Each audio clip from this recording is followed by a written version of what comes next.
हे गाईज, मी प्रजिता बुरुड. तर एवढ्या गावचे व्लॉग मी काढतेय, व्हिडिओज काढते, तर आमच्या गावच्या यात्रेचे पण व्लॉग बनताय गाईज. सो आज आमच्या गावची यात्रा आहे आणि त्याचा व्लॉग मी शूट करतेय. तर आमच्या इथं असतं पहिलं काल्याचं कीर्तन आणि त्याच्यानंतर काल्याचा महाप्रसाद. तर ते कसं झालं ना सगळा कार्यक्रम, ते मी तुम्हाला दाखवते. Let's go, let's go, let's go. पंचमहापाणी पराभव झाला असता धर्माचा, किती चांगला वागला तर पंचमहापाणी पडला असता. शंभराच्या वर्गामध्ये पाचांचा विजय, हिचं राजकारण भगवान कृष्ण. असला कृष्ण कळायला कठीण आहे म्हणून संत म्हणले त्या भांडणीत पडू नका. चरित्राचे उच्चारण कुठला हा शल्य. आजचा जो देश आहे इराक, आजचा जो इराक आहे त्या इराक देशाचा राजा आहे. पांडवांचा सख्खा मामा आहे. नकुल सहदेवाचा सख्खा मामा, माद्रीचा सख्खा भाऊ आहे शल्य. आणि त्या शल्याची गाठ घेतली आणि त्या शल्याला सांगितलं तू पलीकडे जा, त्या पक्षात जा, त्या पार्टीत जा आणि तिथे कोणाकडे जा, जो कौरवांचा सगळ्यात मुख्य आधार आहे, ज्याच्यावरती सगळ्या युद्धाचा परिणाम पलटण्याची मदार आहे, कर्ण. पांडवांच्या बाजूने अर्जुन आणि कौरवांच्या बाजूने कर्ण, या दोघांवरती जय विजय अवलंबून आहे. म्हणून त्याला दुर्योधनाचा सारखं नाही बनवला, शकुनीचा नाही बनवला. आपला माणूस पाठवला तोही मुख्य माणसाकडे पाठवला. या गोष्टी जर ध्यानात घेतल्या तर कसलाही संघर्ष तुम्ही निमार पार करू शकता. हा कर्णाचा ड्रायव्हर आहे आणि कर्णाचा सारथी असणारा शल्य पावला पावली त्याचा ड्रायव्हर त्याचं डिमोलेशन करतोय, खच्चीकरण करतोय, अवमूल्यन करतोय. याला पुढे युद्धांगाने राजकारणामध्ये त्याच्यामुळे एक नीती रूढ झाली, त्याला शल्य नीती म्हणतात. दिवसा युद्ध आहे आणि रात्रीच्या सगळ्या गमती हा शल्य कृष्णाने सांगायचा.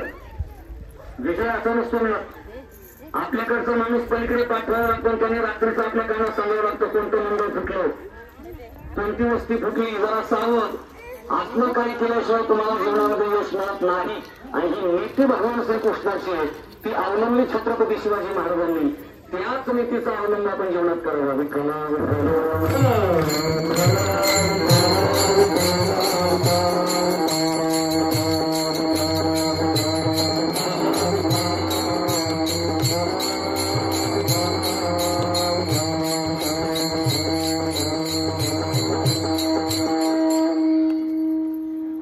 सो काल्याचं कीर्तन झाल्याच्या नंतर आमच्या इथे होता काल्याचा महाप्रसाद. मस्त लापशी आणि शाकभाजी होती, ती आम्ही खूप खाल्ली. तर तो व्हिडिओ तुम्हाला दाखवते. Let's go, let's.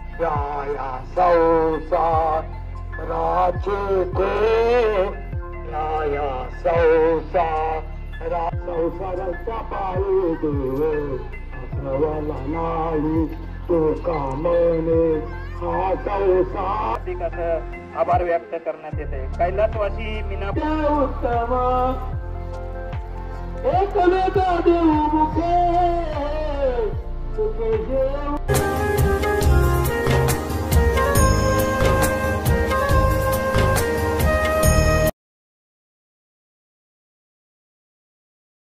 So guys, आमच्या इथे दुसऱ्या दिवशी यात्रेच्या दिवशी पहिलंच तर सकाळी सकाळी हारतूर आहे. तर हारतुराचा कार्यक्रम कसा झाला ना तो मी तुम्हाला दाखवते. Let's go, let's go, let's go.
So guys हारतुरी झाल्याच्या नंतर आम्ही आज क्रिकेटची टुर्नामेंट सुद्धा होती ती पाहायला गेलो होतो, तर त्याचे मी काही व्हिडिओज काढलेले आहेत ते पण मी तुम्हाला दाखवते. लेट्स गो.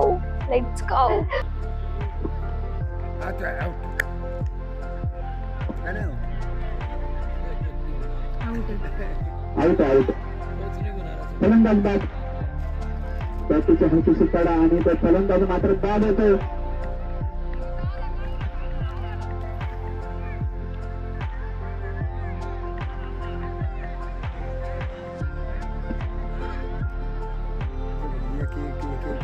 दारुणाना या ठिकाणी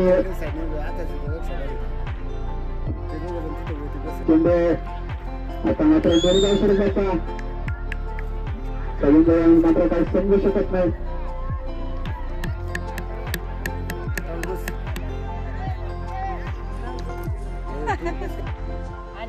थोडीशी प्लेसमेंट करायची होती अपेश आले काय हरकत नाही.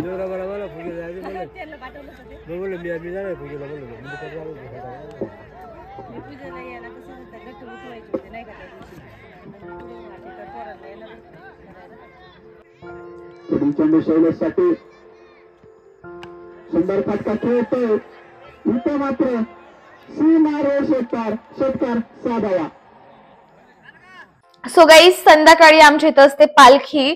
सो पालखीचा कार्यक्रम यावर्षी कसा झाला ना ते मी तुम्हाला दाखवते. लेट्स गो.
त्याचप्रमाणे बावड होईल, बाकी मिरवणूक होईल, त्याचप्रमाणे आखाडा होईल. सर्व या ठिकाणी कार्यक्रम करायचे, परंतु आपला देव या ठिकाणी जेवण आहे त्यामुळे आपल्याला काही करता येत नाही. त्याबद्दल मी सर्वांचं क्षमा मागतो आणि हा कार्यक्रम आज या ठिकाणी संपला असं मी जाहीर करतो. धन्यवाद. सो गाईज, कसा वाटला आमच्या यात्रेचा पूर्ण व्लॉग? जर आवडला असेल तर लाईक करा, शेअर करा आणि कॉमेंट्स करायला विसरू नका. आणि येस, आपल्या चॅनलला सबस्क्राईब करून जा यार. थँक्यू.